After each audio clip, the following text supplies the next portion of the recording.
کہ سعودی عرب کی بھی پراکسیز پاکستان کے اندر موجود ہیں، اور انقلاب ایران کے بعد ایران کی جو پراکسیز ہیں وہ بھی پاکستان کے اندر موجود ہیں، اور ان دونوں ملکوں کی پراکسیز نے پاکستان کے اندر لوگوں کا ایک خاص قسم کا ذہن بنایا ہے، اور وہ ذہن انتہائی فرقہ وارانہ اور انتہائی زہریلا فرقہ وارانہ ذہن ہے۔ اور آپ یہ دیکھتے ہیں کہ جب بھی انسانی جانوں کا ضیاع ہو جاتا ہے تو تب بھی یہ ذہن بجائے اس کے کہ انسانیت کے قتل پر وہ دکھ اور افسوس کا اظہار کرے، وہ جشن منانا شروع کر دیتا ہے، وہ ناچنا شروع کر دیتا ہے۔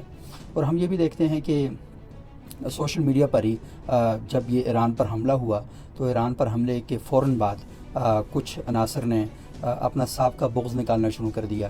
آپ کو معلوم ہے کہ لوگوں کا اپنا اپنا ذہن ہے، اپنا اپنا موقف ہے، اور اس کے مطابق وہ چیزوں کو سوچتے بھی ہیں اور لے کر چلتے بھی ہیں۔ تعصبات ہیں اور بہت ہی گہرے تعصبات ہیں، اور یہ جو تعصبات ہیں ان کی جڑیں کچھ اکا دکا واقعات کے اندر نہیں ہیں۔ یہ 1400 سالہ تاریخ جو ہمیں مسلسل پڑھائی جاتی ہے، تو اس تاریخ کے اندر ان تعصبات کی جڑیں ہیں، اور بہت ہی گہری جڑیں ہیں ان ساری چیزوں کی۔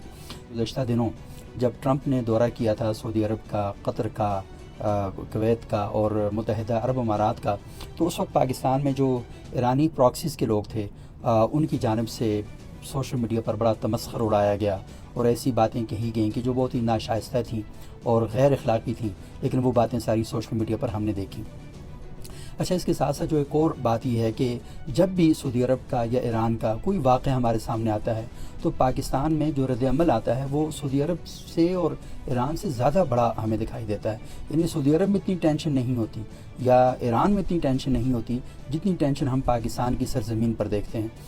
تو یہ صورتحال، وہ جو بڑا مشہور ہے نا مشتاق یوسفی صاحب نے جو کہا تھا کہ وہ کسی عرب سے انہوں نے پوچھا تو عرب نے ان کو جواب دیا کہ مسلمان تو ہم بھی ہیں لیکن تم تو باولی ہو گئے ہو، تو بالکل